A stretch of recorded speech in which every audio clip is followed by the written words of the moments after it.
good evening, ladies and gentlemen. My name is DK, and this is, of course, the Cave Crew Radio pre-show.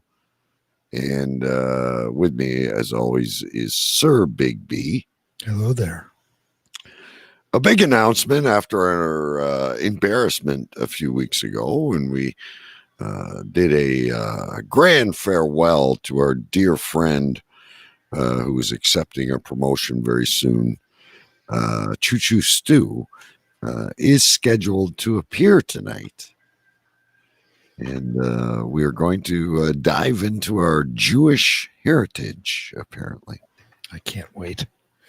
He has also informed me that he is available for next week, so he's made us look like complete idiots.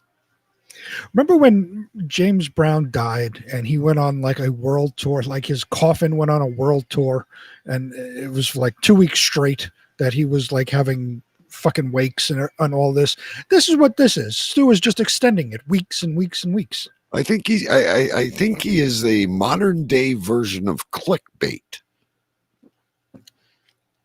You know, it's kind of like Bordeaux. Bordeaux texts me today and he says, I want you to tell everyone your Cave Crew Radio social influencer is almost at 2,200 followers. And by the way, folks, if you have not joined Bordeaux lately, he recently did a duet with Jack Black. I have to check that out. I have not seen that yet. He has a duet with Jack Black. Wow. He's moving up in the world. But I think, anyway, back to Choo Choo Stu. I think Stu is doing the same thing. He's using clickbait, which is a term where they give you a headline, primarily in sports and probably in politics too, where they give you this headline and you click on the story and it's a bunch of bullshit. Shocking revelation of the new whatever. And you click on it. Oh, what is it? And it's nothing. It has nothing at all. Anything. Yeah. Clickbait. Choo Choo Stu is clickbait, ladies and gentlemen. That's right. But for those of you who love him like we do, he's going to be with us for the next few weeks. So, I mean, even Mike Jolitz last week when he came on and did a special tribute, read the news. He said apparently Choo Choo Stu has left Cave Crew Radio. Which is not true. Well, and the good part is I checked in with you and you said there was no cliffhanger. For the first time ever, there was no cliffhanger left when he disappeared. No, because that was going to be it. He was going to be gone until his next vacation, and we would carry the torch of Cave Crew Radio through the next few months until Stu's next vacation. So there was no cliffhanger. We thought we wrapped everything up in a nice bow at the end of last week's show. So everyone is probably wondering, why is this Choo Choo Stu's bar mitzvah? Well, in our private chat on Facebook, he started rambling, and I don't even remember what it was. Something about working for a Jew, and your only comment was, this could be an entire show. I'm pulling it up now because I have to refresh my memory. He was going on and on. Well, I know we had an update from the allotment, which was nice. Oh yes, I do have a picture of that to show during the show as well. Oh, okay. So now when he was working as a freelance caterer. That's when he was he worked for Jewish caterers, apparently. Yes. And it was called Eat to the Beat. Yes, and apparently they're world famous. I guess. And I can't wait to hear the adventures, because the event with Choo Choo Stu and he is joining us, by the way, folks, 15 minutes after the hour. Mark your calendars. Yes. So we will certainly have time to check on our carnival eats in just a few minutes, and whatever else is going on. Apparently during the gig he was doing, they made him park on a different street. So I can't wait to hear the story of this. Yes, get your questions ready. That's right. Prepare yourself. I know you always have questions. To close out the pre-show, I am personally in a kitchen nightmare. It all started with an island that I suggested the wife buy that was the wrong color, but it was a really good deal. Mm-hmm. We are now into flooring, countertops, new sinks, new appliances, and new paint. My life is going to be a nightmare. So all of this is to match the island, correct? She wanted a black island. Okay. With the butcher block, and she couldn't find it. And she saw a picture once, and it was somewhere in Neverland, but it never appeared. And I found one that was white, and it was beautiful, and it was half price. And I should know by now, half price only leads you down the road to bad intentions. Correct. So stay tuned over what could be the next 6 months. Oh boy. See what happens when you just see a half price good deal, you wind up getting an entire new kitchen. And then of course the hallway won't match, and the living room won't match, and soon you're going to add another level like Stu on his house. You're going to add another level on the house just so everything matches. There's no room. I've always wanted a Florida room where the deck is, though. I've always wanted one of those kind of rooms you could sit in the fall and the winter, and a little bit of floorboard heat, and you'd be watching NFL back in the day. We were still allowed human contact. Right. But yeah, that's going to be sidelined for a while. Anyway, what do you say we get this party started, and we anxiously await the arrival of Choo Choo Stu. Can't wait. And Big B and I will take you into a world of whimsical adventures here tonight, ladies and gentlemen. Oh, I apologize. I need to start our podcast recorder. That would help. And our buddy Eric Evil's in chat. I'm still trying to get him on this show. Yeah. He said he will come on, but he was working on a camera. Yeah, you could do it from his phone if he had. I did suggest that. So I'm working on getting Eric on this show. All right. Well, Eric, you're in for a treat tonight because neither Big B or I are Jews. I'm not sure if Stu is either, but we're about to get educated. Here we go. Initiate countdown. This is a production of the Cave Crew Radio Network at cavecrewradio.com. 9, 8, 7, 6, 5, 4, 3, 2, 1.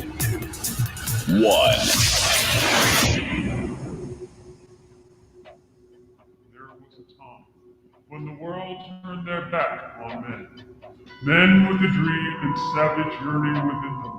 Legions compelled by passion that knows no boundary. A consuming flame that defies plausible explanation. Battling the forces of domestication, they find the courage to band together to experience the awesome power of being men.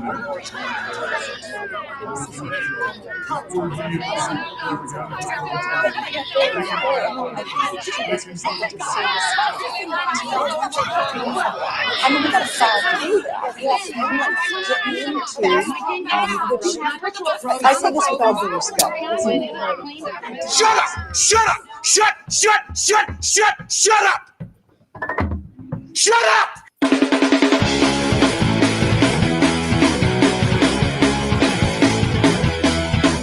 Tonight's broadcast of the Masculine Feminist has been commandeered by the secret society No Ma'am.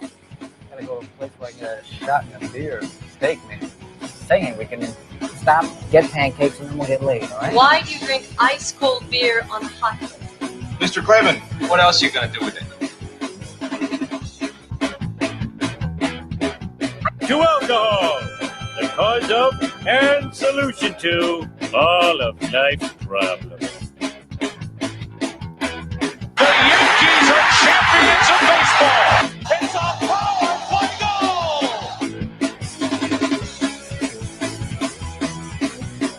This is Cave Crew Radio.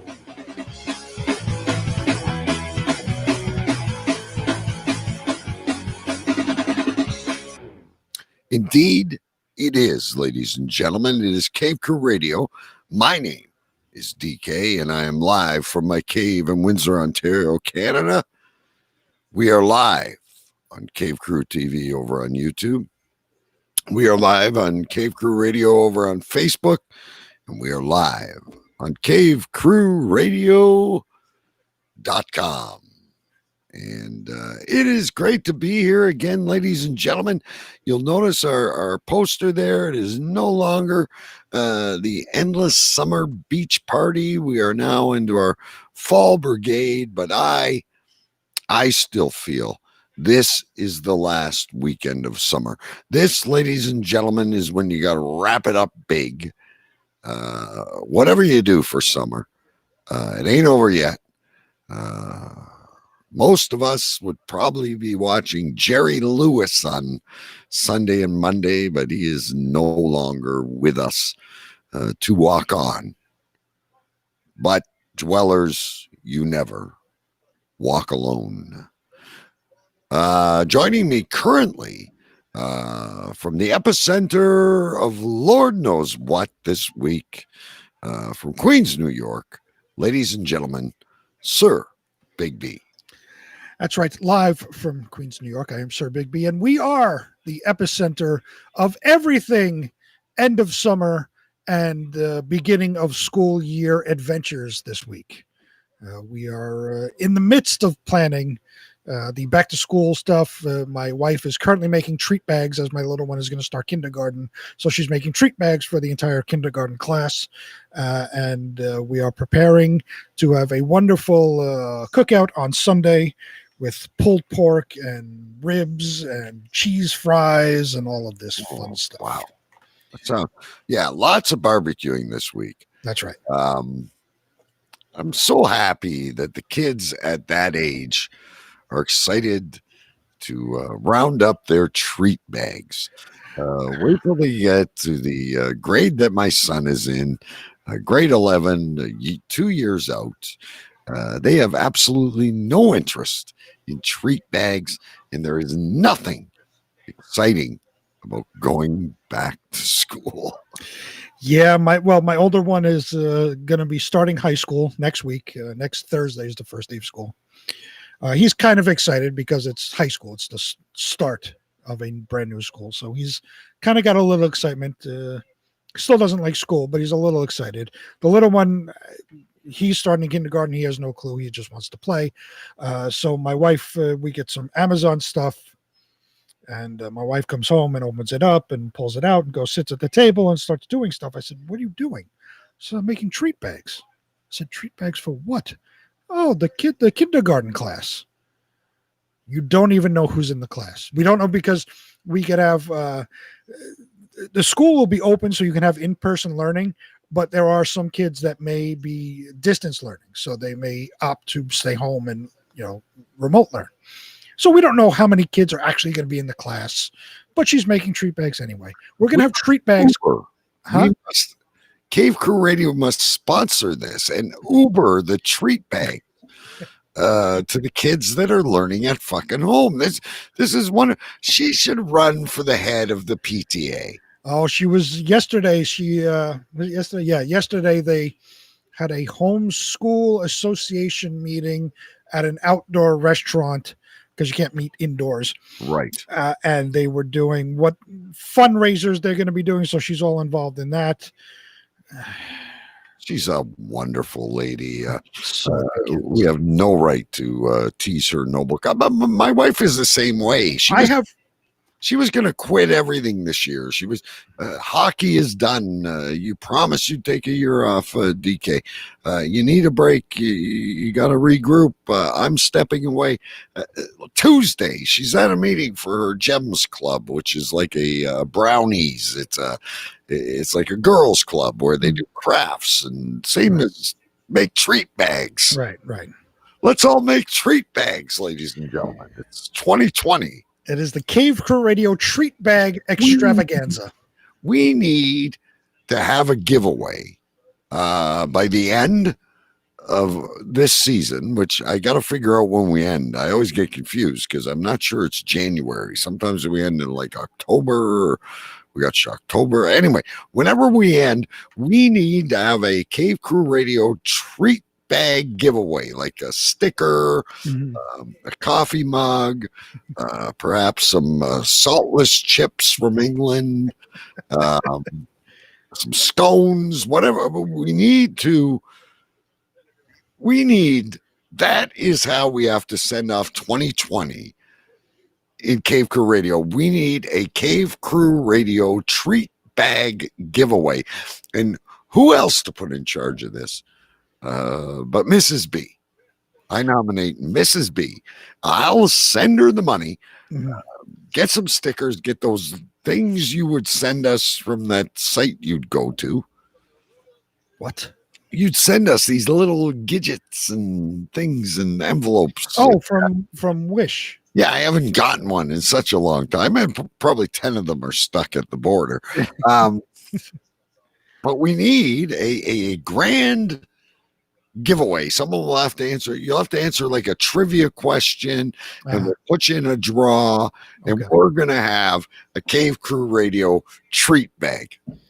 I love it. I will tell Mrs. B that she is nominated, and she'll be very excited by this. She'll take it on with great furor and vigor. She'll be quite excited by it, and we'll figure out what we can do with it. Then now we have to get Stu involved because we definitely need saltless chips to be involved. Yes. And is there any way we could? This is kind of petty, but is there any way we could have like a Jack in the Box in there so they could I don't know. Jump up and it's Choo Choo Stu. Yeah. I don't think we can do that. A limited edition Choo Choo Stu bobblehead Jack in the Box. I wouldn't even know where to begin to find one. Just find somebody to make one. I never know where the journey's going to go. 10 minutes into the show, and we now have the great Cave Crew Radio giveaway treat bag extravaganza. So we got to have the saltless chips or the salt your own chips. We have to get the limited edition Choo Choo Stu mug. Yes. We need now we got to figure something else. And speaking of which, Mrs. B just walked in the door. I'm hoping she's bringing alcohol. Yeah, you're going to need it. Oh, she's bringing alcohol and a small child. So this week, usually that's what alcohol brings you. That's usually what alcohol does bring you. This is true. So you have been, but it's usually Big B after 9 months of the alcohol. Right. Well, this is a small child knocking at your door.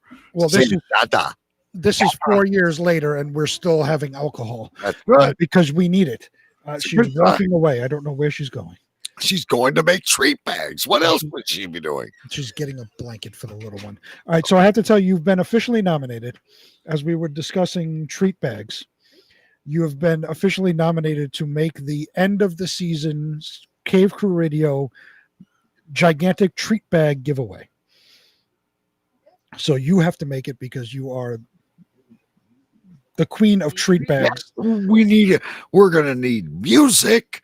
All of us in our studios are going to need helium balloons in the background. Yes. It is going to be better than when Choo Choo Stu and fucking Ripka squared off. Whatever we call that. Choo Choo Mania. Choo Choo Mania. That's right. It's going to be better than Choo Choo Mania. So we have to figure out what else we're going to get. We have the limited edition mug, the salt your own chips that I have to get from Stu. But what else? We have to figure out other things. We have to design a new mask because the Canadian government, I posted it in the Facebook group, the Canadian government, the medical officer, he's not as famous as your guy who's on CNN all the time, Right. said when we have sex, we should have a mask on. So we should have matching Cave Crew Radio masks and condoms.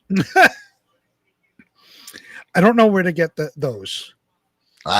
Look, anything's possible, and I'm sure in England, in the darkness of your stench alley, we can find just about anything. Yeah, I'm we so will figure it out.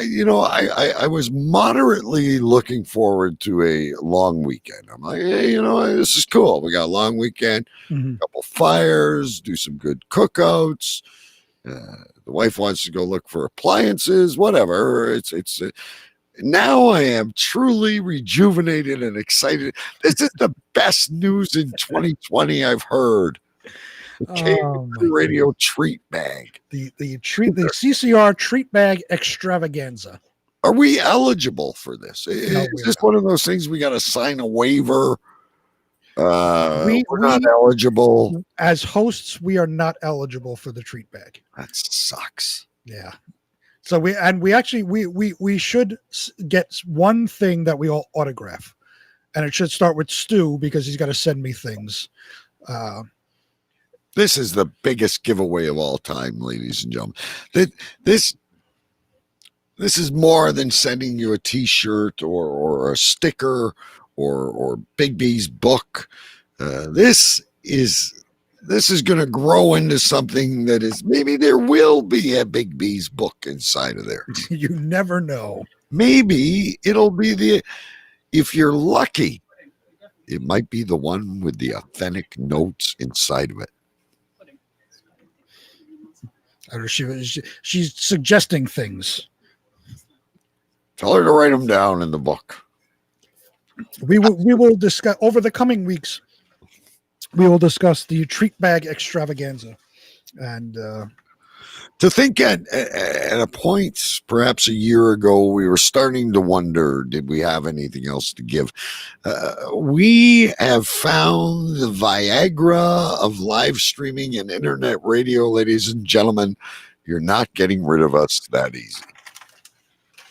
Obviously, there needs to be another season because we need to complete our latest task. Now, before Choo Choo Stu does join us, we have quite recently following another fad in Big B's household, which we'll bring it up here to remind people. This small little machine that looks like it's built on a box of KFC, right? Is a candy cane machine. Now I'm gonna pull that out. It's a cotton candy. It's not a candy cane machine. That's a candy cane. I'm so excited about the grab bags. Yes, it's a cotton candy machine. So it was bought on Amazon last week. We introduced the 3 flavors. There's all kinds of good stuff going on. The kids love it. Big B's not allowed to touch it, unfortunately. But you were at a party this week, right? And there's videos which I couldn't get uploaded and stuff. But here's a picture of a happy young man. And you can tell us about this picture. He's got him. Is that the vanilla one I wanted to try, by the way, or is that's either the vanilla or the strawberry? I don't know which one it is. And this guy is losing his mind.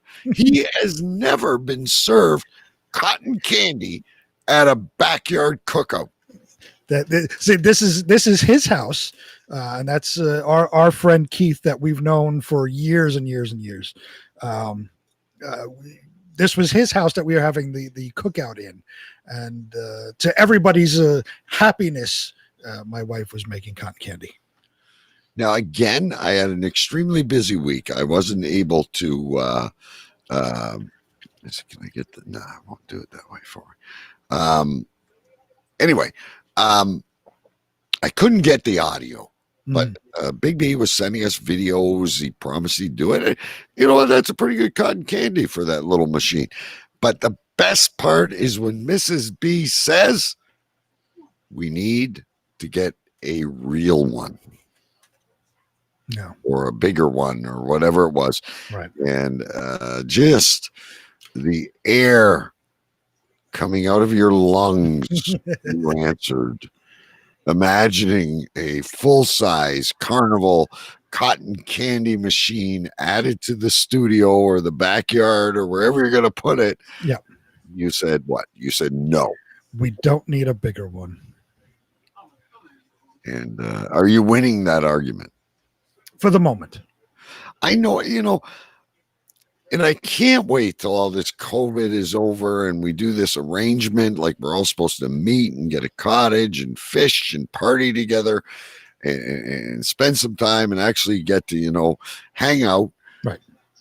Mrs. B had the miniature bags of popcorn. She brought to this party. We not only brought the cotton candy machine and different flavored sugars, which, by the way, I was on sugar duty. So how this works is you pour, they give you a cup, a little scooper. You pour the scoop of sugar in there. It spins up a little bit of cotton candy, and then you have to pour more sugar in there. I was on pouring sugar duty. You were the cotton candy connoisseur. I guess. But not only that, she brought everything along with her to make the popcorn that I told you about with the movie theater popcorn. So the flavoring, the oil, the kernels, everything to make the movie theater popcorn, and the miniature bags. So we had bags of popcorn and cotton candy all over the backyard. Jealous. Yes. That's the only word. I was seeing these pictures. Big B was sending me videos. Mrs. B is a friend of mine on Facebook. She's posting these glorious. What a fantastic backyard party. Guess who's here? Oh, I gotta find them. Can he connect, first of all? Everybody get ready for check. Yeah, here we go. There we go. Where is he? Oh, there he is. Oh, there he is. Check. Everything is working. He's in fine form, ladies and gentlemen. I'm the CNN of Cave Crew Radio. I'm the one that bullshitted you and said he was gone for a long time.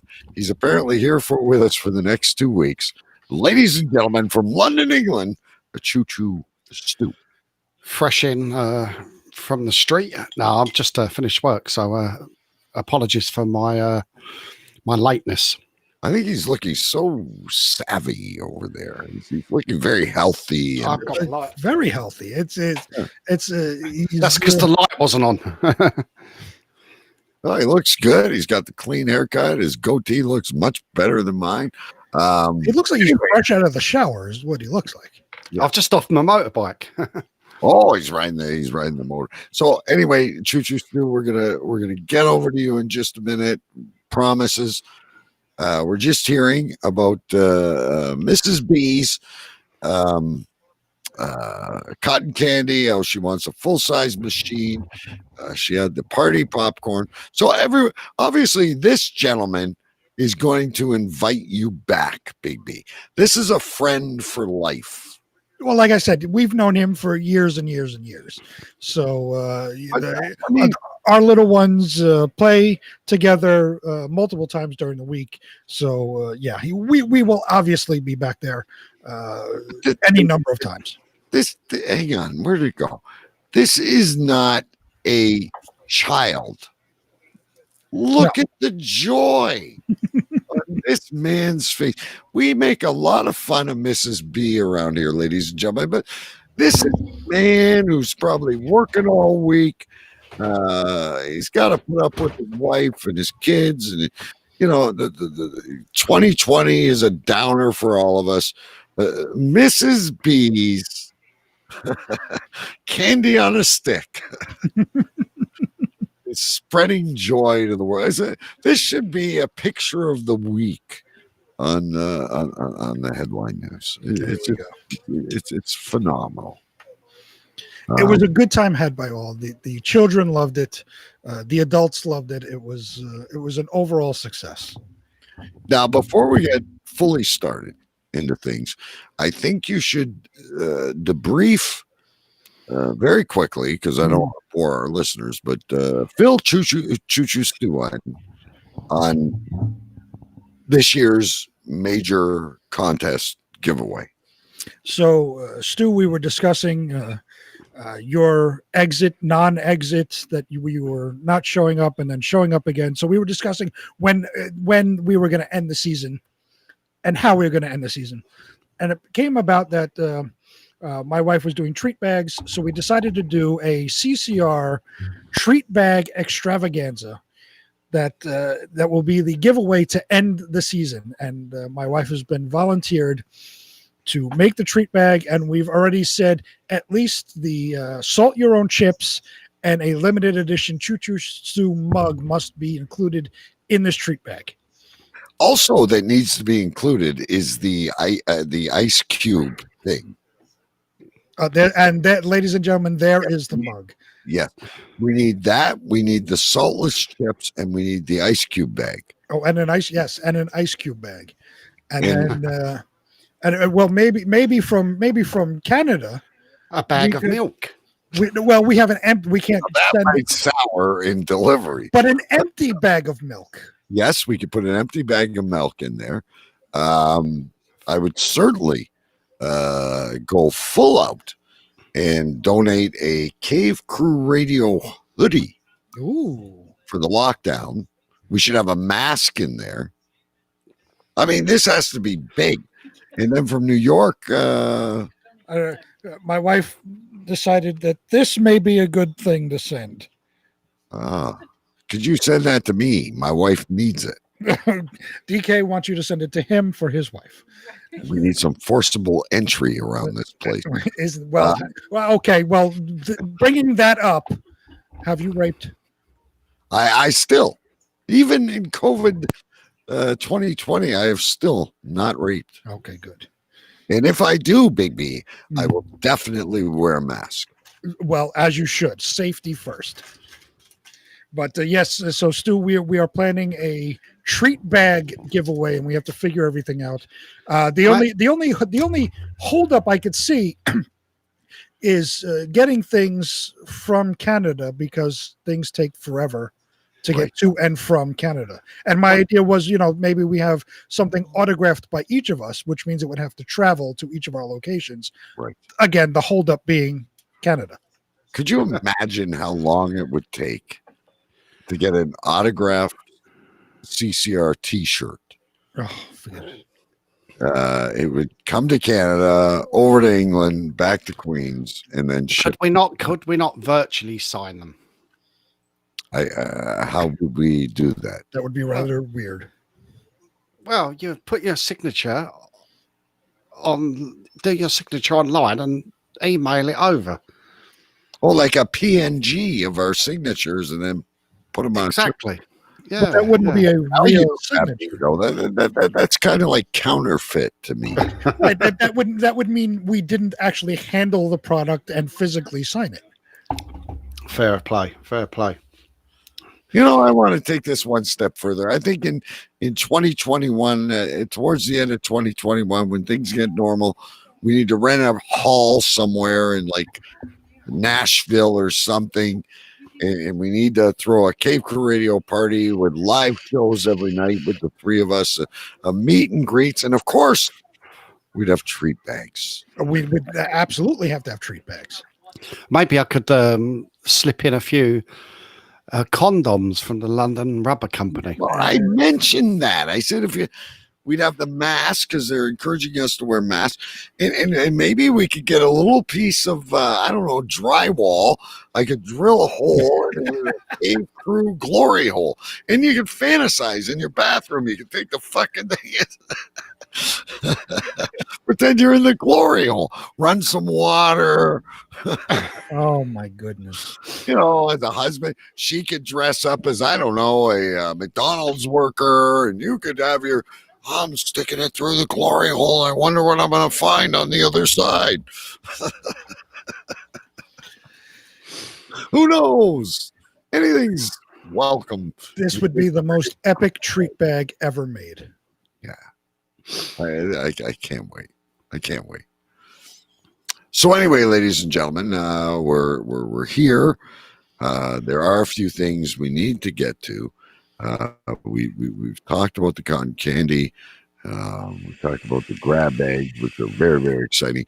But before we get into this bar mitzvah thing, which I'm sure is going to dominate for a while, Choo Choo Stu in chat, I was telling you, sent over this thing here and asked us, of course, do you have these over there? What did you call this again, Stu? A car boot sale. A car boot sale. Yeah. And Stu, and by the way, the picture of the clouds is beautiful. I can see a grab bag figure in the distance. But I'll tell you the story behind it. I was off the weekend, Sunday morning, and I said to the wife, "Let's go and find a car boot sale." So I think, did we go out for breakfast first? I can't remember, but we found this car boot sale. And you actually have to pay to go in there, right? So first of all, we found this place and I thought, oh, how much did it get in it? And it turned out, because of the time we went in, it was like peanuts. It was like £1 each, £1 each.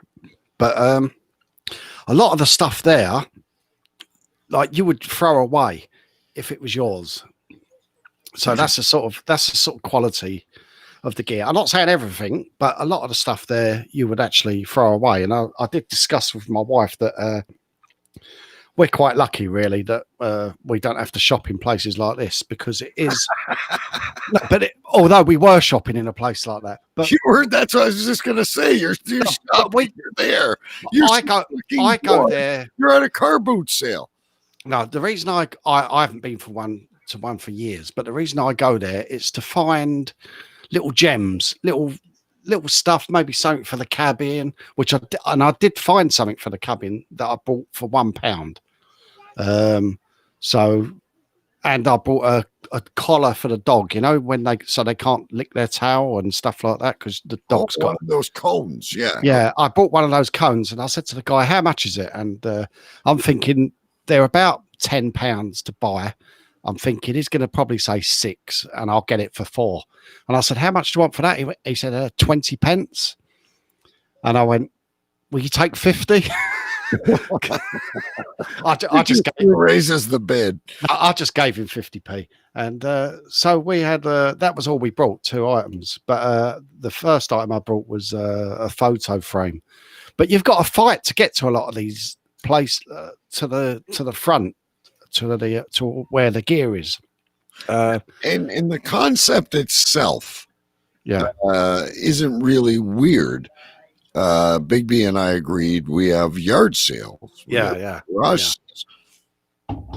What I find is that you find this random park and you're selling it a car. It's quite original, actually. But this one where the picture was taken was a farm. And then we left that one. It was pretty crap. And we went off to drive somewhere else. And then we found another one about a mile down the road that was absolutely jam-packed of people. And I almost brought a guitar. I said to the guy, if it's still there when I come back, I might have it off you.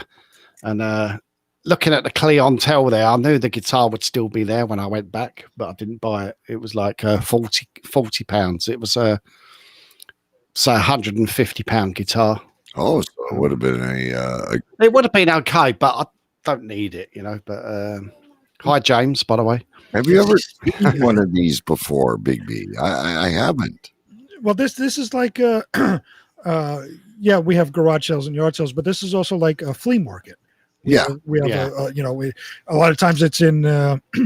We have one that's in the horse racing, the Aqueduct Flea Market, which is by the horse racing, the Aqueduct. And various places along we have flea markets. It's the same thing, but you set up like tents or overhangs and stuff like that. It's basically the same thing with somebody else's junk that. Yeah, but somebody else's junk is. This is where you go to find, like, if you're a collector of some sort, like comic books or trading cards or stamps or. Yeah, I done one of these probably about 25. We're talking Alex era. It's probably about 25, 30 years ago. And you had to pay about £10 to park your car. And people were like at your car boot, what you call the trunk, before you'd even stopped, and they wanted to rummage through whatever you got. So we would just stop and keep the doors locked, right, until they sort of moved on to the next car. But we made money because we sold good stuff. We only done it once. We sold a bit of junk and a lot of good stuff that we didn't really need. It amazes me in these things, like when we have yard sales. I've done a couple of them out here, just trying to get rid of stuff, and you list something for like $2. And it's always the old ladies that want to come and haggle. Oh yeah. Well, I'll give you 75 cents. It's listed for like $2. Lady, it's $2. Yeah. If you're not going to pay me $2, leave. You're not haggling with me. Yeah, I mean, there was some fella selling fence post spikes, the spikes that go into the ground. Then you put the wood, the timber in, and he was selling 2 of them for £6, right? £6, and I was thinking that's bloody good. Like, I don't really need them, but I could find a use for them. Like, no, at the allotment, behind the cabin when I make my sort of toilet area, something like that. But I can't wait for that. But no, and the wife was walked off, like, and I was like, should I get them or not? I don't really need them. And then this other fella comes along, starts picking them up, and he says, well, I'll give you £4 for them. And the bloke was going, mate, they're a bargain as they are, Right. But I say I would tend to give people more money because they are selling it so cheap, But that's the idea of a yard sale or a car boot. Yeah. Negotiating. Yeah, I know, but but I would have hoped that you would have came back with a toaster for the cabin. Well, there was toasters there actually, but well, no, wait. So you did say you bought something there for the cabin. Do you have it with you? Oh, I do. Yeah, it's. I want to see. I want to see what he bought. I just hope he doesn't unplug his mic on the way. For fuck's sakes, Big B. This is the fun part. He's gonna knock his mic out and. Right. I bought this. Oh, wait a minute. I can't see. Hold on. There we go. Oh, what the hell is that? It's a picture of cardboard. It's a photo frame. Now that would be beautiful with a cartoon of each of us. You should do that. You should have like that's a really good idea. But I brought that and it cost me £1. So that's a great deal. It's like $1.50 or something like that. Yeah, that's a good deal. That's a good deal.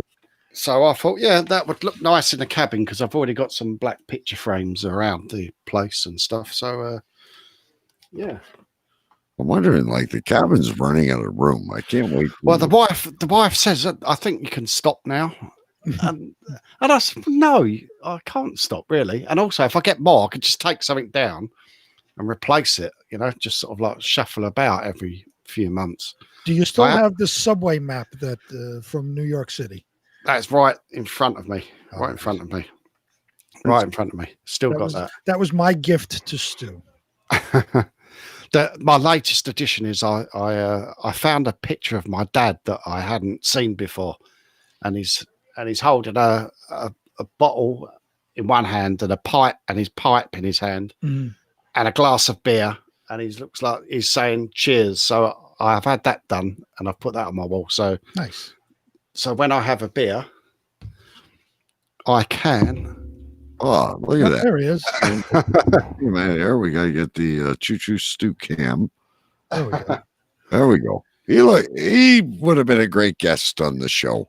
And my dad was a great fan of radio, and he was often. I've got loads of recordings of him being on the radio. He was forever phoning up shows and doing competitions and stuff. Oh God, we should get some of those recordings. As well as I've got recordings as well as that. My mum and me and myself. Somewhere I've got I was talking to one of the famous DJs in this country. This is back in the 70s or something like that, and I'd done a quiz, and I won a quiz on the radio. But I was probably about 9 years old, 10 years old. You need to share that audio. The world needs to know. You've shared your entire life with us. I know. We need the Choo Choo Stu Jeopardy victory here on the. This is why the story the story will never end, because this is the first time we've ever heard of him being on the radio at a young age in a contest, winning a contest. This is the first time we've heard about his dad being on the radio. There's so many stories that we have yet to even touch the surface of. What's the children's song? Basically, my parents, that never ends. No, my parents were they loved listening to the radio, like talk radio, and it was always on in the house ever since I can remember. And they used to do these competitions, but they were like daily, if not 2-3 times a week. There was no internet then. My mum had like a bank of encyclopedias, and then general knowledge, both my mum and my dad, was very good. And there was always something in the post coming: a T-shirt, a cap, a radio. And the two biggest ones they won were Holiday for 4 in Las Vegas. Wow. And nice. The day before we went to Las Vegas, my mum won a Holiday for 2 to Israel. Wow. So you have been to Las Vegas? Yeah, I went. So my mum took me and my younger sister. I mean, we was all sort of like adults working, but they took us. And I had fun in Vegas, I can tell you. I wasn't like, oh Lord, what happens? Did Stu visit the cat house? Choo Choo Stu or Bigby, note for next week: Choo Choo Stu's Las Vegas vacation or something like that. Unless we have time, but I doubt we will. Because I had like prostitutes come up to me. Wait. Just no, I'm just saying this. Leave it as a cliffhanger, because tonight, Choo Choo Stu, what we are most interested in is this bar mitzvah. Hava Nagila. Let's celebrate. Hava Nagila, Hava Nagila, Hava Nagila venismecha. Hava Nagila, Hava Nagila, Hava Nagila venismecha. Hava neranana, Hava neranana, Hava neranana. I've been waiting for this all week. Now, Bigby, I think you're the one to set this up because you just read the notes. So perhaps you can set this up. He parked on the wrong street and all this shit. Let me just pull it up again real quick. So we have a chat that goes on between the three of us all week long, and we were what were we discussing? We were discussing any number of things, and it all leads, just like this show, the conversation leads everywhere. Who knows where it goes? So it came up that Stu worked for a catering company called Eat to the Beat, and it was a Jewish catering company. And apparently they made him park his car on another street. We're getting bits and pieces of it, so that's why tonight Stu has to fill in the entire story. Yes, we need to shed light on Choo Choo Stu's bar mitzvah. Right, he was a freelance caterer when he was a chef. He was a freelance caterer as well, and worked for Eat to the Beat. Before we get into the specifics, what is the definition of a freelance caterer? I wasn't a freelance caterer. I was a chef, a freelance chef. Freelance chef. What is the definition of that? You're just for sale. You're like a chef cooker. I had a full-time job, and I used to moonlight. I was moonlighting basically. So I would work for an agency, and I met a girl who worked for a Jewish catering company. Right. What was her name? I honestly can't remember. Okay. But she put me in touch with this Jewish catering company, and she said, "Oh, they pay quite well, and if you're free any weekends, let them know and you can pick up some work. But it wasn't Eat to the Beat. That Eat to the Beat were doing like pop music videos and stuff like that outside recording. So you would feed, actors and to the Jews, the unleavened bread, yeah, bitter herbs, all this stuff, bar mitzvahs. And... yeah. So how I got about. So I worked. They called me up and said, "Oh, you're free, whatever Saturday, whatever day it was." Said, "Yeah, okay, right." So they give me the directions to this place, and it's in a really, really wealthy suburb of sort of London, on the outskirts of London. So I've gone there first of all, and they told me the address, and it's this huge mansion sort of place. And so I pulled up in, I think I had a Ford Fiesta. I don't know if you've got those, but it was a bit old. Yes. Oh, yes. It was respectable, but it wasn't like the newest car on the block. So I've pulled up outside this this place, and I've walked up, and I've got directions to where the head chef is. So I've gone and seen him, and the next thing I know is someone's come up to me in like a day suit or whatever. It's like a hotel concierge type thing, and said, "Is that your car out there on the street?" "Yeah, that's mine." "And would you mind moving it?" So, like I'm thinking, oh, like I'm blocking the road or something, like, or someone needs to park there to deliver something. And it wasn't that. It's just they didn't want my car on the road. It was a peasant car. Yeah, it was a peasant You were car. a Gentile. Yeah. So I go up to the head chef. I got my bag with all my knives and my chef whites in. And he says, "Right, there's portable toilets outside. Go and get changed in those." Yeah. So it's a porter cabin. Yeah. It's like a. Do you know what a porter cabin is? Yeah. So you walk in there. It's like red velvet carpet, gold taps. It's like you think this is better than my house. In a porta potty. Yeah, but it was huge. It was a red velvet porta potty. You gotta be fucking kidding me. No, so I get changed anyway. I get into my chef whites, find out where the chef wants me and stuff like this. But this house was so big. It was like I don't know. It was probably 10 times our sort of house size. Mm-hmm. It was probably 10 times that, and the grounds were phenomenal, and they just went on and on.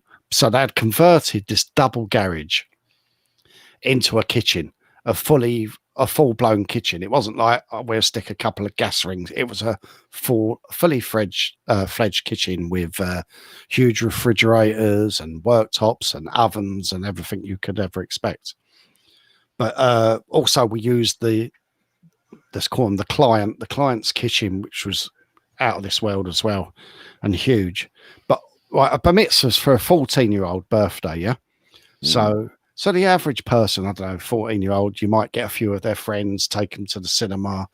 You take them out for maybe a slap-up meal or McDonald's or Pizza Hut or whatever. Not these people. These people are there. They're going to outdo any bar mitzvah that they've ever been to before. So, first of all, when you go into their main entrance to the house, it's a huge, grand hallway. Now, they set up, what I can remember, there was about 5 or 6 food stands, like a food sort of cart or something like that. Truck, food cart, yeah. I call it more like a cart, but they set up 5 or 6 of those. But they weren't like just, put a table and a cloth over it. They were proper, like designer, like Harry's Burgers and Something's Pizza, fluorescent lights around it. So each person there, and they had some kind of stoves and stuff like that behind them. So they were serving this as people come in, popcorn, candy floss. It was like, just that was out of this world. Just that was out of this world. And then they have like a guy walking around on stilts. Really one of those. More or less.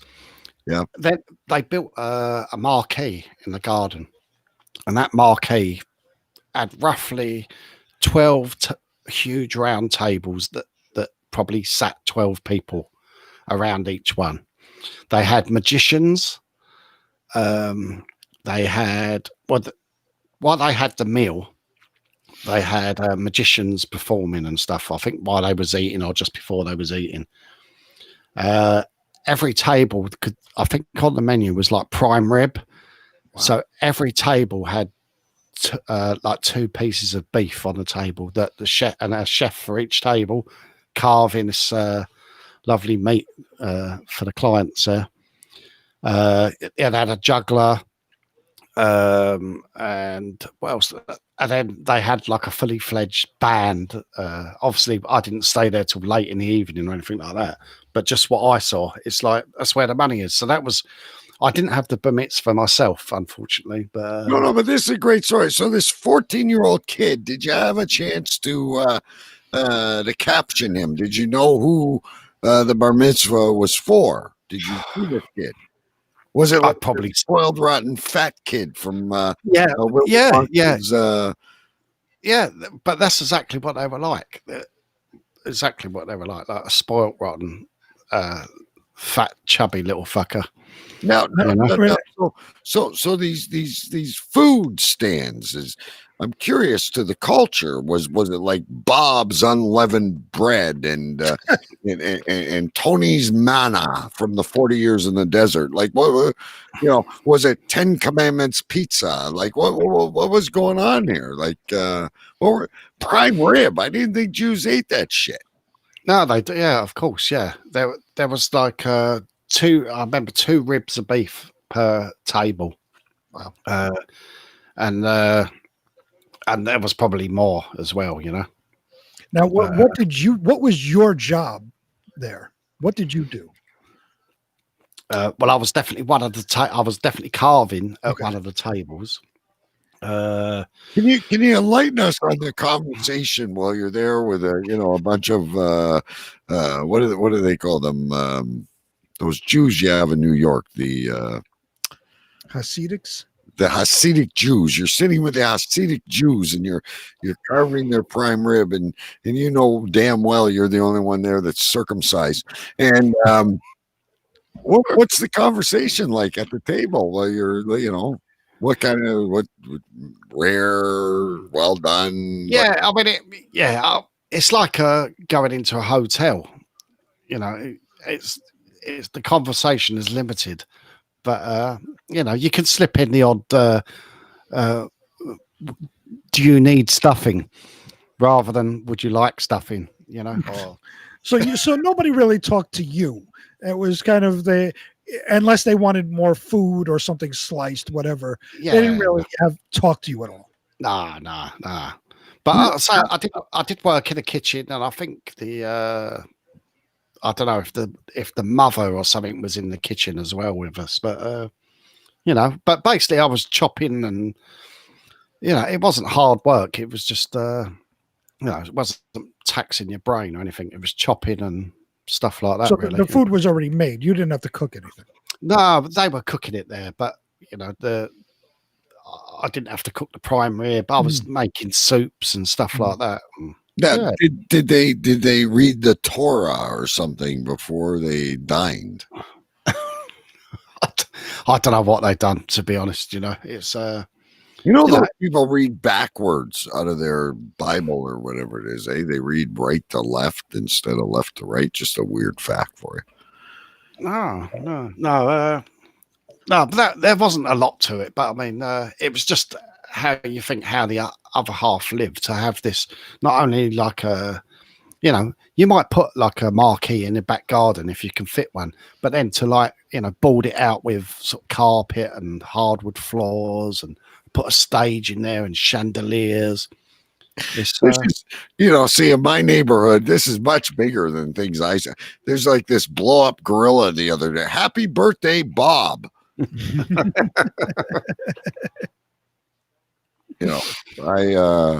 It sounds phenomenal. Everything's gold. Yeah, I mean, round my way, if someone's like 40 or 50, they hang it over the motorway or something like that, where they know Bob's going to drive by, and they'll just put happy 50th Bob or something, and it will stay there for 2 weeks because no one could be bothered to take it down.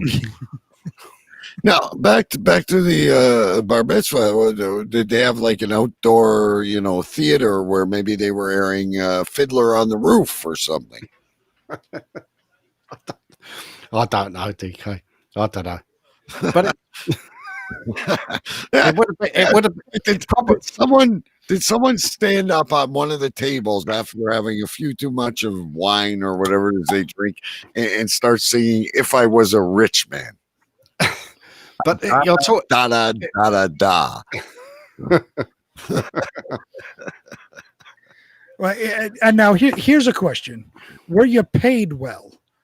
Yeah, considerably well, I suppose, for the day. I can't remember how much it was, but I was getting paid by the, so much per day or something like that, or so much per hour. I can't remember. But And did anybody tip you?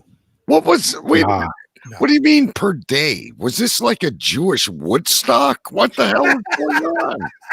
No, it was probably a daily rate, They wasn't repeating How it. long did this bar mitzvah last? But I've told you before, I used to moonlight. And do you remember? I'm sure I told you when I walked into the bathroom. I've told you this a long time ago. So when I was a young chef, I used to think, like, I'm off for a couple of days. I could make some money just going to do extra work somewhere, like, So I put my name down at an agency, and they'll call me up and say, "Are you free on Thursday?" I'll say, "Yeah, I could do that." So they'd send me to like, I was sent to this home for what do you call them? Not mentally ill. Like brain damaged people and stuff like that, and An asylum? They sent you? No, just call them retards. We're going off the rail as far as it is anyway. You were at a Rain Man reunion. Yeah, it was like that. It was Down syndrome people, right? There was a variety. It wasn't just strictly Down syndrome, but it was lots of people, lots of different people. So their regular guy or lady, chef or whatever, wasn't there. So my job was to go in, make a lunch, and that was about it. I think maybe make lunch and dinner, or just dinner. I can't remember. So I have told you this story before, but so I go in now. I do not remember this. I don't remember this either. Down syndrome. No, I have. There's not a chance. I've heard a lot of stories. This one would stick in my mind. And if you tell me that you dressed up as a scary clown, this is really going to fuck things up. No, so right, this is like a big sort of Victorian house, or two houses that's been knocked into one. So it's like in a residential street. So I go in there, and obviously the clientele are all excited to see me, because there's someone new, and they go, "Hello, I'm Dominic," or something like that, And I say, "Hi, I'm Stu," and all this. "Oh, do you make cakes?" "Yeah, I make. Oh, I love cakes." So once I get through that, and then like the, was Alex Cardinelli there?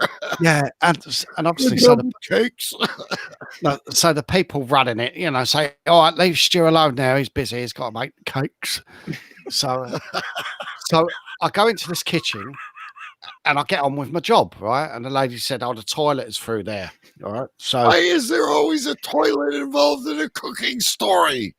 Right.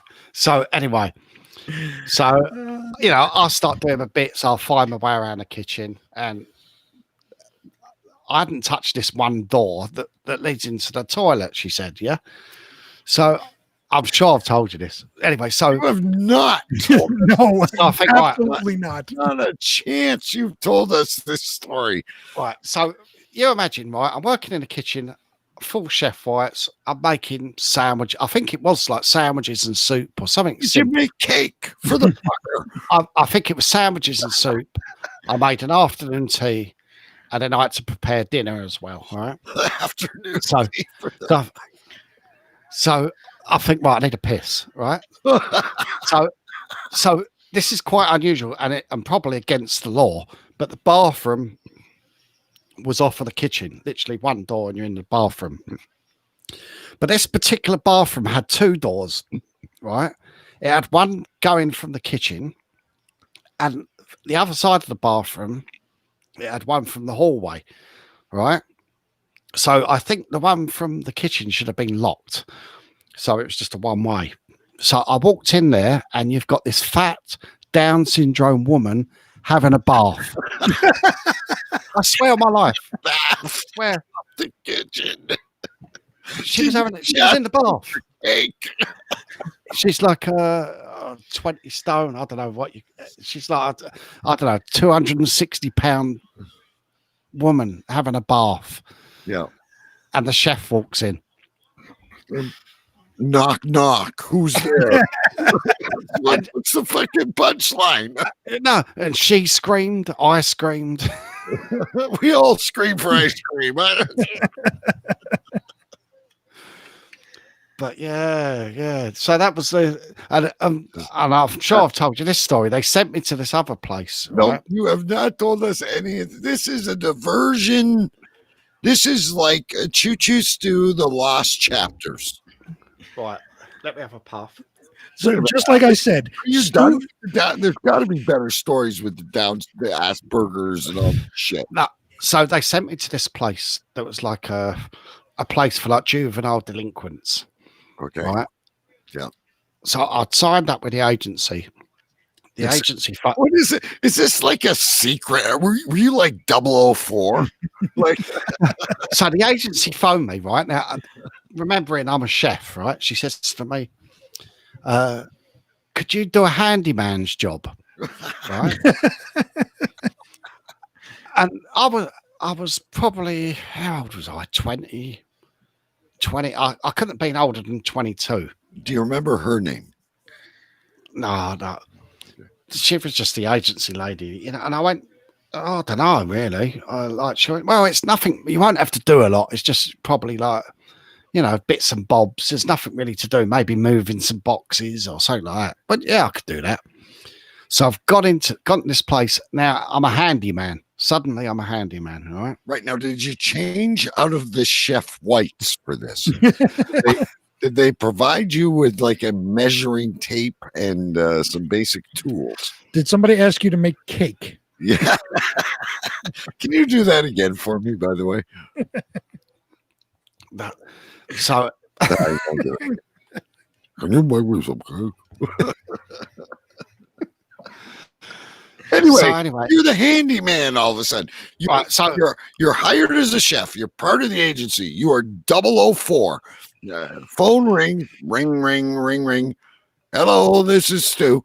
I know you're signed up through the union as a chef. By chance, are you available today to be a handyman for the juvenile delinquent? I'm sure this is another Victorian mansion or something. Right. He's left. He's gone. Oh, he needs another beer.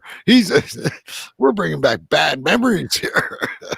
Like I said, they'll have their limbs, for fuck's sakes. The story of Stu continues. There is more and more stories that we've never heard before. And I love how he says, I'm sure I've told you this before. No. Not a chance. No, so make sure my mic's on. Oh yeah, your mic's on. You're doing good tonight. Don't fade on us now. This is better than fucking Dynasty. Anyway, so I go to the island. So now I go to this place, and it's not really like a house. It's like more of an industrial unit. Oh, great. But it's a home, and it's a locked place, so no one could get out. You know, it's a secure unit. Right. They've got like electric fences and no, but all the anyway. So I'll get there. Is the bathroom off the kitchen?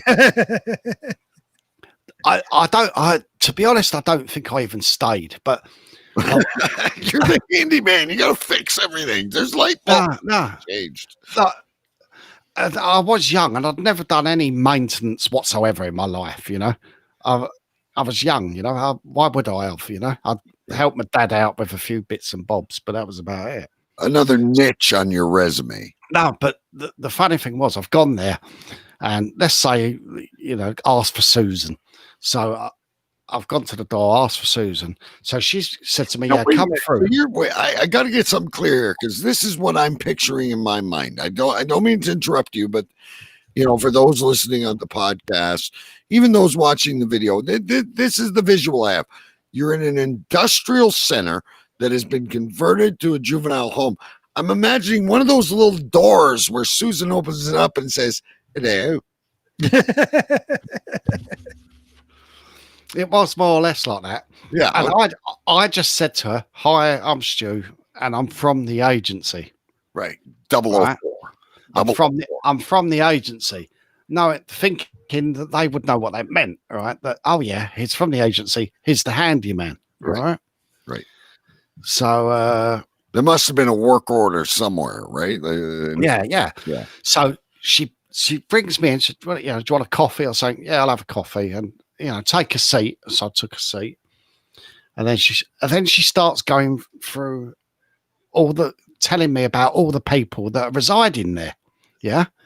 So, right, you've got to be careful of Joan. She does this, and Jim's this, and he's mad as a brush, and he's just smashed a window. And she was going through their records, So after she's gone through a few of them, I was thinking, I said, "Well, why are you telling me all this?" I said, "I'm the handyman." Best fun house of all time. She thought I was a social worker. Oh, or something, better. So she thought. So I said, "No, I'm a handyman." Yeah, that's what they sent me as a handyman. A handyman dressed like a chef, but you mistook me for a social worker. Yeah. So and then she'd asked me to do something. I don't know what it was, like put a door on or something like that. And I said, I just said I can't do it because I don't know how to do it. I was a young guy, and in the end, I think she got me clearing out a garage. I said I thought it was just here to shift some boxes, and she got me doing sort of like. Did you interact with any of these? No, I don't think I saw anyone. Like I was like sent to the garage or something, and I have it up. I have a question, baby. Sure. Is this where you met the one-legged Aborigines? No, it's not. No, okay. No. What year was this? Yeah, what year? We need this for our timeline. We are going to create wallpaper for these for the cabin that is going to be a timeline. It was probably about 89, something like that, 90. I don't know. You know how they have like AD and BC as timelines during the Bible, Big B. We need to come up with some kind of a formulative timeline for Choo Choo Stu. But that's the fun of doing this sort of agency type work, is that you never know where they're going to send you. I done several old people's nursing home type things, but only just for a day, 2 days, something like that, But now, was there ever like a person in the old age home that sat you down and told you a really good story? Well, perhaps they incriminated themselves. They're like 90 years old. They're again, going back to the Jewish places. I worked for a Jewish retirement home, and the owner had like a physiotherapy center that people, like for old people that needed to get back on the road, sort of thing. She had one that was for old people. The road to go where? Well, she had, retirement home. To get them back up, and then she had like a home for people that were infirm. Like very old people, unwell people. And then the place that I was working was again. I started this with the agency, and I ended up as the chef manager there. So I went there for a couple of long-term assignment then. Yeah, well, they offered me a job, and to have that on my CV was not very good. But the money she was offering was more than I was getting. So I thought I'll take it on. And I used to do lunch, afternoon tea again, and dinner, and everything from scratch. No frozen food. It was all cakes and sandwiches for afternoon tea. Everything. But best for the Jews. But they were paying. This was a good 20 odd years ago. They were paying £700 per week to stay there, and this is 20 years ago. So that's like, I don't know, quit $1,200, $1,400 a week. Oh, that's good. But that's a long time ago. What you got to remember, it's so. But they were paying top dollar. But I used to make. I made chicken soup once with OXO cube. Like a stock cube, or something like that. Because I'd run out of soup or something like that, or there was someone that wanted chicken soup, So I made it with that. And this woman, she says to me, "That is the best chicken soup I've ever had in my life." But then there was one fella there, so there was a lot of Americans actually. You had no room for him, Big B. You just shipped him over to fucking England. we had the whoever. One of the top directors of How the fuck did the American old people end up retiring in England? Like the Domino's Pizza, right? Inside of the Jewish. We had it was something like the managing director's mother was staying there. So we obviously got pizza quite a lot that delivered there. This is so a long time ago. But we had one old boy, and I did used to sit down with him in the afternoon. Tom Monaghan's. He was the creator and owner of Domino's Pizza in Detroit, Michigan. You had his mother in an infirmary in England. Yeah, I had his mother was staying there. But one old boy, I used to sit down and chat with him in the afternoon and stuff, Right. And you'd be sitting around doing sing songs by the piano, and someone would knock on the door and bring Domino's Pizza to the old people. Ooh, none of them had teeth. No, it happened a couple of times that Domino's was sent, I think, on his mum's birthday or something like that. But I think it was maybe it was for the staff rather. Hi, Mum. I'm a billionaire. Here's a microwave pizza.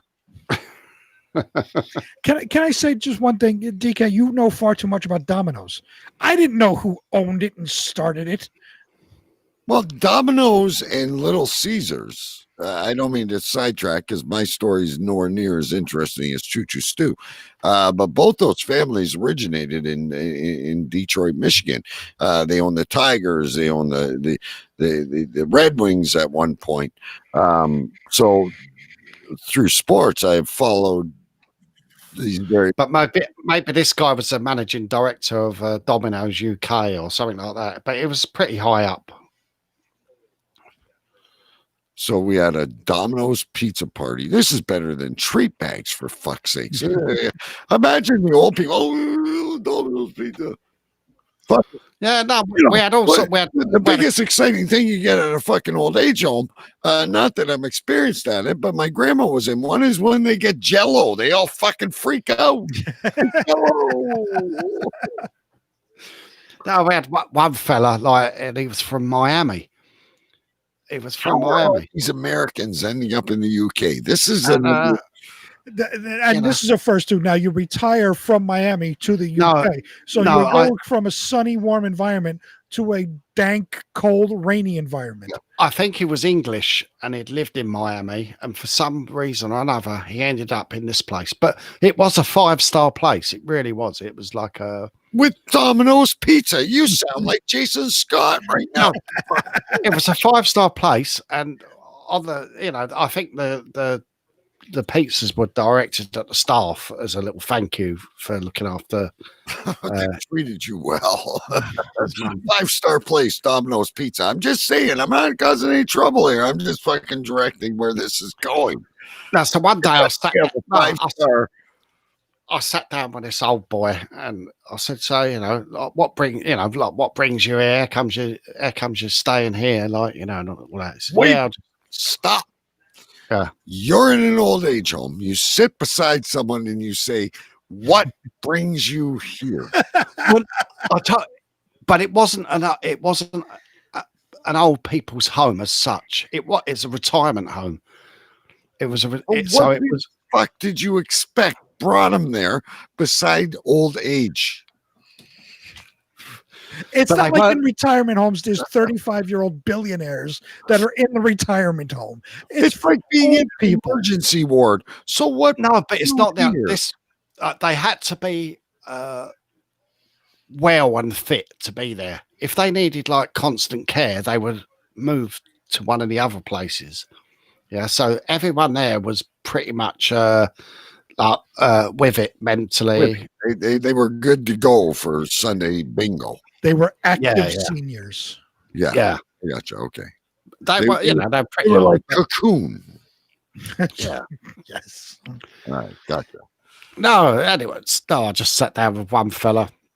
You know, and like I said, you know, what's your story, mate? You know, how you doing? I said, oh, where you from? And that, he said, oh, I've lived in Miami. I said, oh, that's nice. Like, what did you have? Business out there or something? He went, no, I fucked all the women.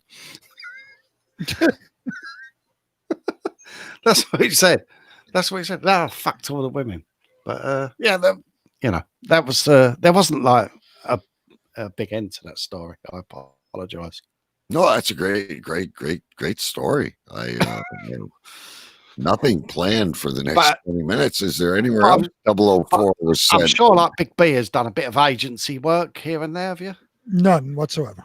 Yeah, I've never been a part of an agency, and so let's just hypothetically say you finished up that job. You haven't started on the train yet, and the phone rings, ding ding ding ding, and hello 004.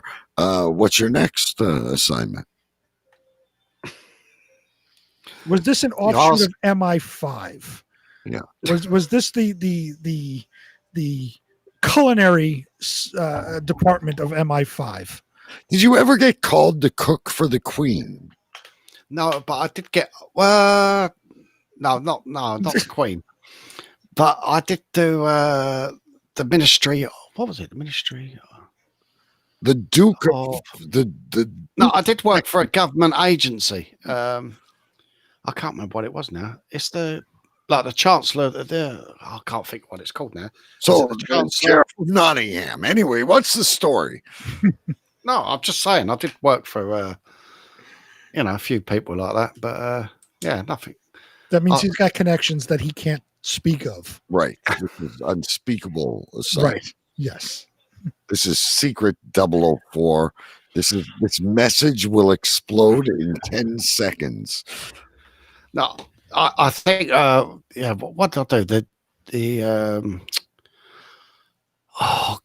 Department of the Ministry of I done the Trade and Industry Awards ceremony. Yeah. What'd you serve? Cake? No, it was all like nibbles, you know. What the fuck is a nibble? Roasted potatoes? Yeah. Just nibbles, you know, like potatoes and cake. It's all canapes. What the fuck is a canopy? Canapes. To me, a canopy is something that you put over your head so rain doesn't. Or are you saying cans of peas? Canapes. It's like little nibbles, you know, like when they bring the silver plate around. Are you talking about hors d'oeuvres? Yeah. Are you? Well, yeah, but that's as far as it went. You'd call it hors d'oeuvres. We call them canapes. Like pigs in a blanket type stuff? Yeah, but a bit more classy than that. Caviar? Yeah, caviar and stuff like that. You know, caviar and crackers. So I would have like 20 or let's say 15 different canapes, different items. Have you ever had to shuck oysters? No, not live, not in front of people. No. Oh, okay. But yeah, I've done it. You know, I think we had steak and oyster pie on the menu at some place. Steak and oyster pie. I have no idea. Now, at any of these, I mean, we have to go there because we know you are the human slut. At any of these assignments, did you ever meet any young ladies? Or were you too busy? I don't think so, really. I mean, like, I was engaged to two of the people that I used to work with. Okay, Uh, this is important. And went out with a third. Yeah, but What about the retard taking a bath? Was there anything that happened with the retard taking a bath? Yeah, absolutely nothing happened, Your Honor. You both screamed, and you both she drowned. I went back in, and I kept the embarrassment with me the whole day, and she probably had forgotten about it straight away. Did she have a rubber ducky? No, but she had big tits. They were bigger than my head, each one. You know. Oh my God! What was her name? I don't know. I didn't stop to ask. He's just shocked. Did you even say sorry, or I don't know? I just went, oh, like, well, and then just walked out. But anyway, what's happening with you guys? Nothing near as interesting as any of this shit. Correct. I'll tell you that. Mrs. B is making treat bags. Mrs. K is upstairs watching Hallmark movies. DK's making a new kitchen. Yeah, nothing as elaborate as secret governments and retards. Yeah. Like, were you ever sent on a place where you had to like travel through a tunnel? Underground bunker. No. We have got an underground bunker not far from me. It's probably about, like a secret bunker. I think the Prime Minister used. But no, I never worked in secret bunkers. Did unnamed men in suits come and make you go through a process to make sure you're safe? I'll tell you what, look, one of the most interesting job interviews I ever had, right?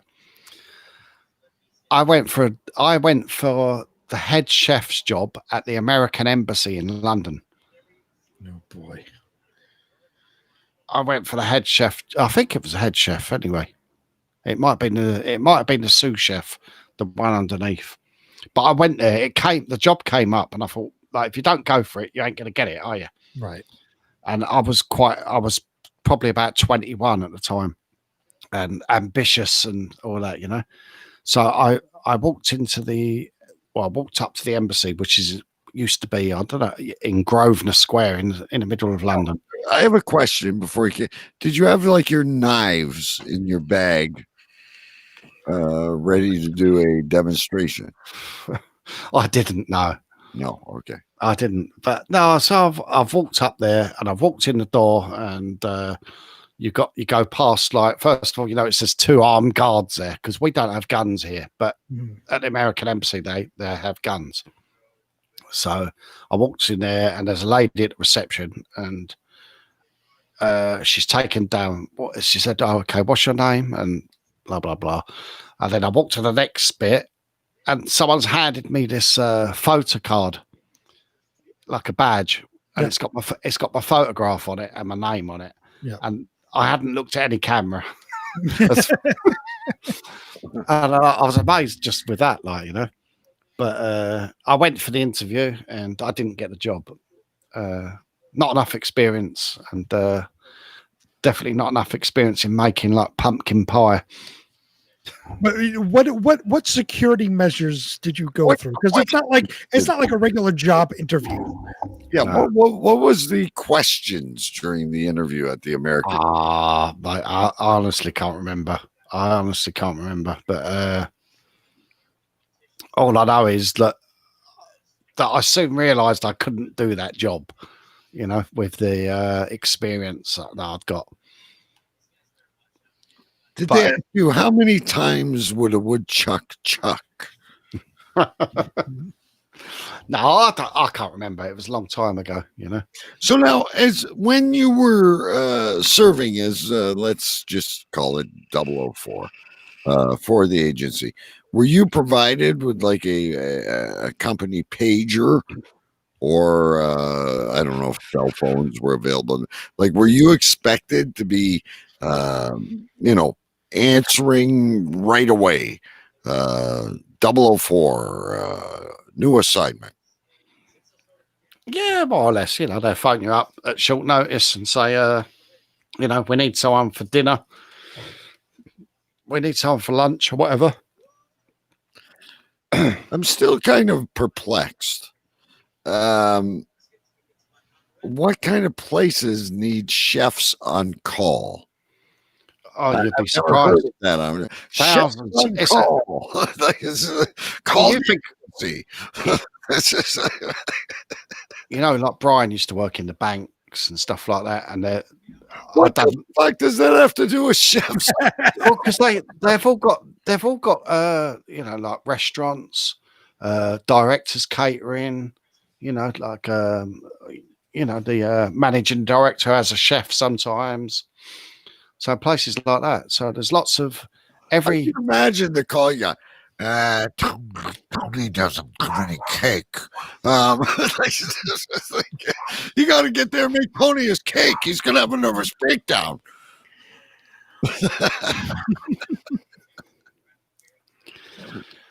those, the rich. I was offered a job, and this is I went for a job with Cathay Pacific.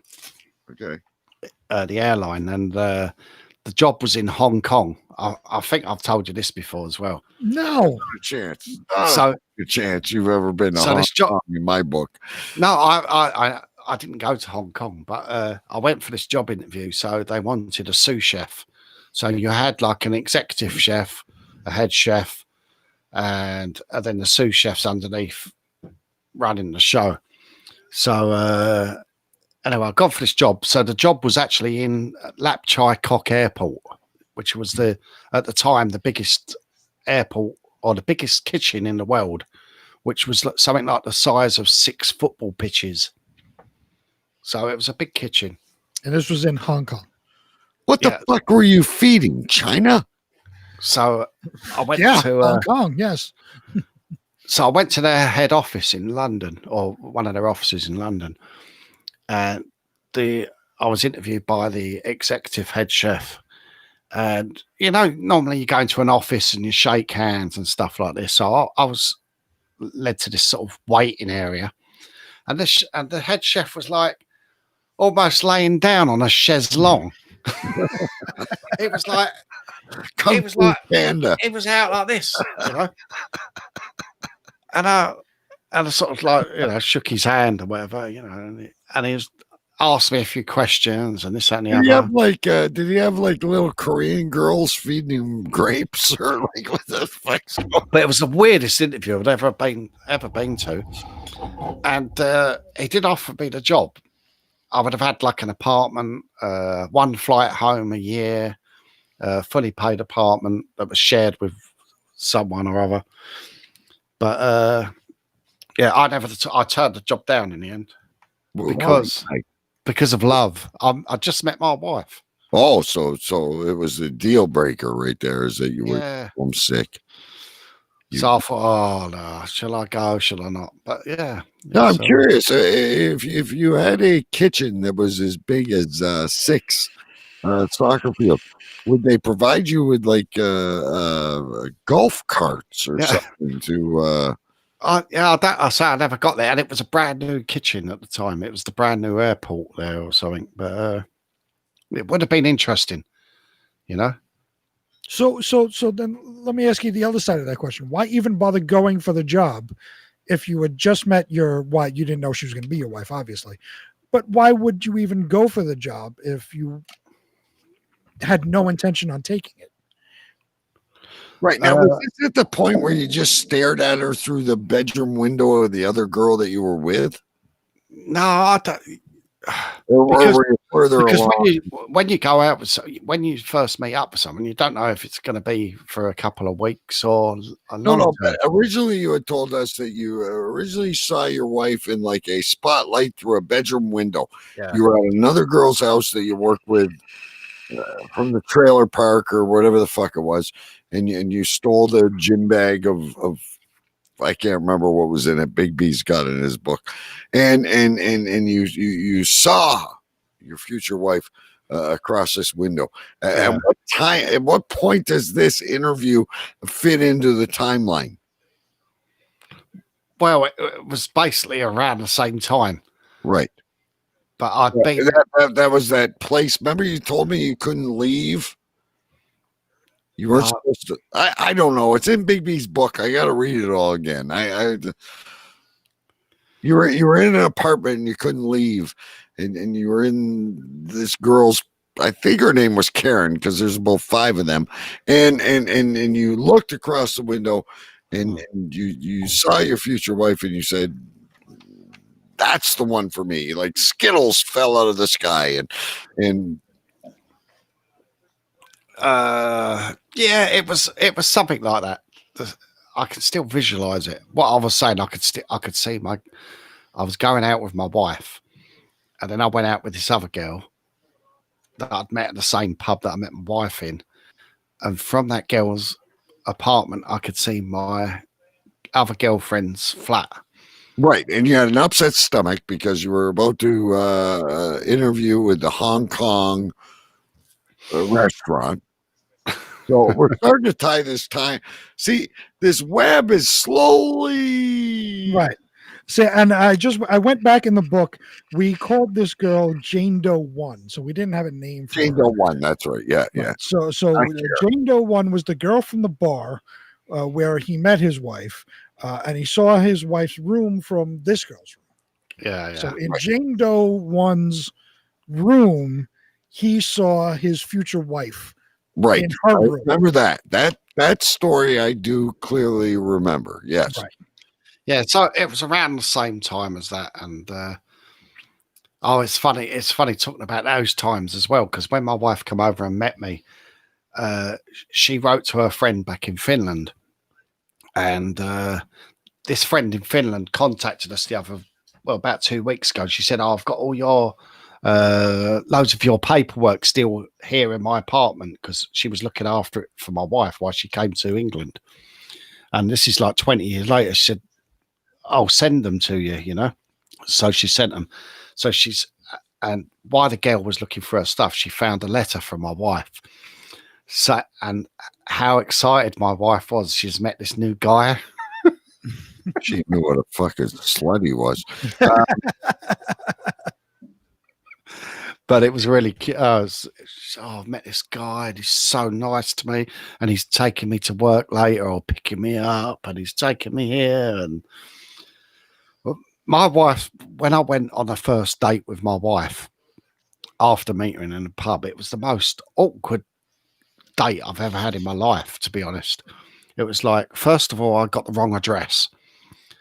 So I've knocked at someone's door, asked for, what do we call her? Please tell me. Jane Doe 1. I've asked for my wife's name that I couldn't pronounce. Oh, Googie Coogie. Yeah, I've asked for Coogie Coogie at the door, right? And then like whoever answered goes, no, like there's no Hoogie Coogie lives here. And I'm thinking, oh shit, like, you know, I knew I shouldn't have come out. And so like I've really looked at the map or whatever it was at the time. And I think, oh, okay, yeah, it's not this road, it's that road. So I finally picked her up, and she said, I said, oh, where do you want to go? She said, oh. I said, should we go for a movie? Let's go to a movie. Now, was she speaking good English at this point? Yeah, absolutely. She says, no, don't want to go for a movie. And because like Finns are quite blunt, they're not going, oh, I'd rather do something else. No, I don't want to go for a movie. Okay. Should we go for a drink? I think this captivated the submissive part in your personality. I said, do you want to go for a drink? Nah, not really. I said, should we go for a Chinese? I said, go for a meal. And finally she went for, we went for a meal. But she was like, she was hard work to start with. But she captivated you.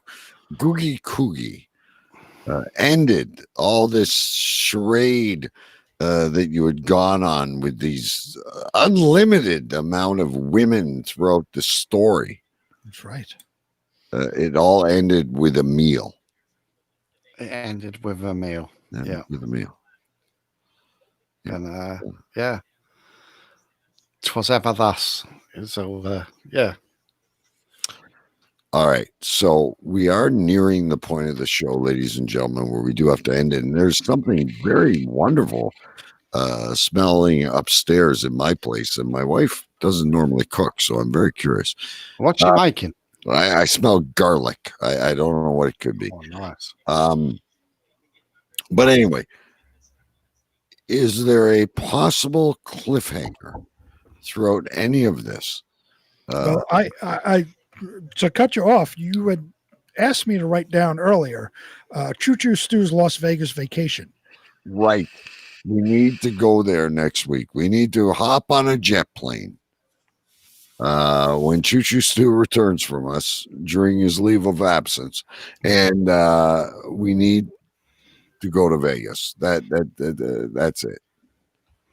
We're going to leave it there. I can't wait. I've got photographic evidence. I'll have to dig it out. Yeah, I'm all for it. This has been, if the story of Choo Choo Stu was a coloring book, this is the one I'd want to have. I mean, all the stories are great, but today I kind of feel I've been to the Choo Choo Stu Disney World. There you go. I've experienced so many. I really want cake. I really want cake. Ladies and gentlemen, Cave Crew Radio is the name of the show. CaveCrewRadio.com is where you find us. I'm not going to tell you anywhere else right now. The shirts are going on sale and the masks and all that shit, by the way, ladies and gentlemen, next Wednesday for, I believe, 72 hours. Everything is 30% off. It's where if you haven't gotten your lockdown shirt or your mask that Big B so proudly is showing by his microphone. Mine wasn't there a black mask there earlier? No. Hang on. What do you want to see?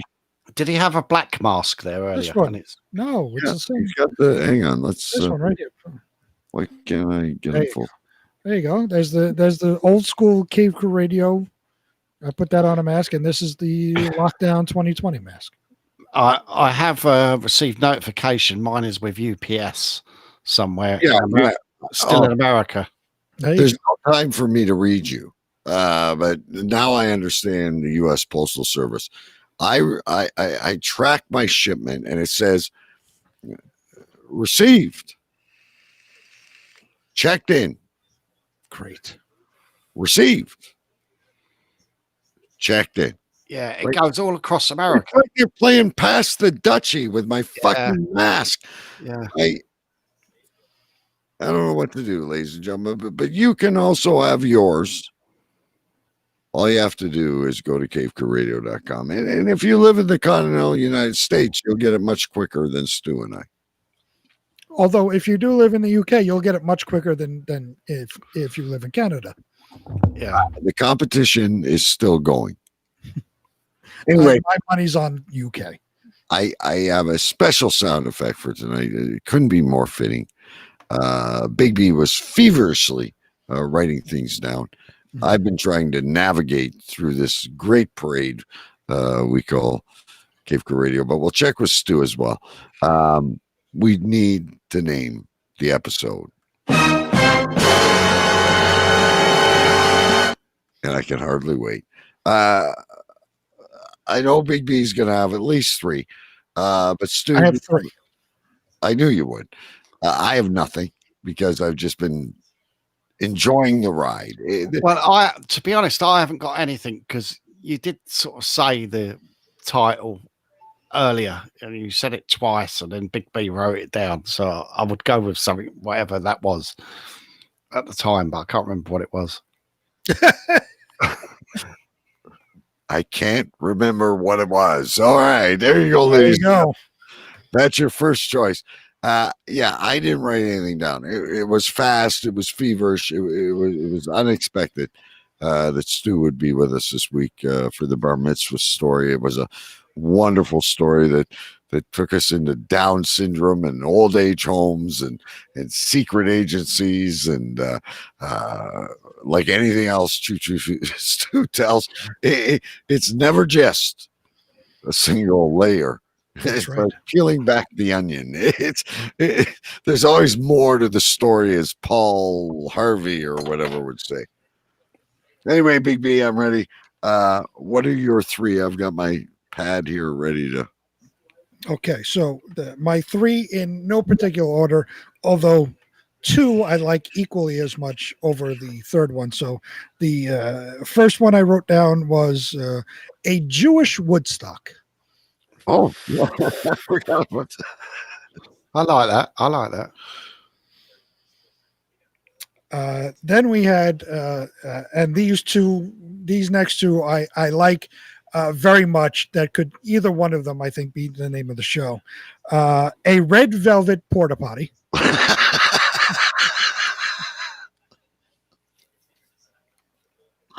forgot about that. Okay. And the third one, maybe a little long, but still is a good name of the show. Hello, I'm Dominic. Do you make cakes?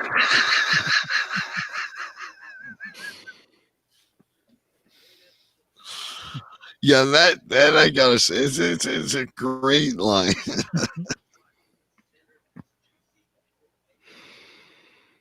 And if anybody ever wants my notes, you're welcome to them as well. Yeah, the Jewish Woodstock was a good one too, but I forgot about it. I absolutely have to vote for a red velvet. Yeah, and that one tickles my fancy as well. I'd like that. There it is. Although Dominic, can you tell us more about Dominic next week, please? Hello, I'm Dominic. Do you make cakes? You had to interact a little bit more with him, but we'll leave that for next week. So, do you concur with Sure. our? Like I said, either one of those two I like. A red velvet porta potty I thought was going to be the name of the show up until I heard "Hello, Dominic, do you make Yeah, cakes?" that's a good one too. But honest to God, I can't take credit for that. It just took me completely. Eric's pissing himself.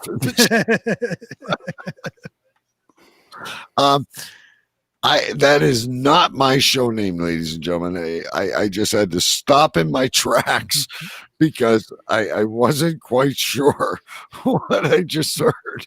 And so what might be the greatest show name of all time, especially when I'm Dominic, do you make cakes, loses out. Even a Jewish Woodstock is an honorable mention. A red velvet porta potty. Stay tuned next week for Choo Choo Stu's. I didn't know that he attended the United States before he visited Big B in New York. So Choo Choo Stu's Las Vegas getaway is sure to provide us a labyrinth of other stories along the way. Gentlemen, it has been an absolute pleasure. As always, Stu, thank you for coming on right after work. And we will see you all next week. Cave Crew Radio at cavecrewradio.com. Tell a friend. Might just bring them out of the depths of this COVID. Until next time, ladies and gentlemen, we're out of here. Say goodbye, boys. Goodbye. Shut up! Shut up! Shut up!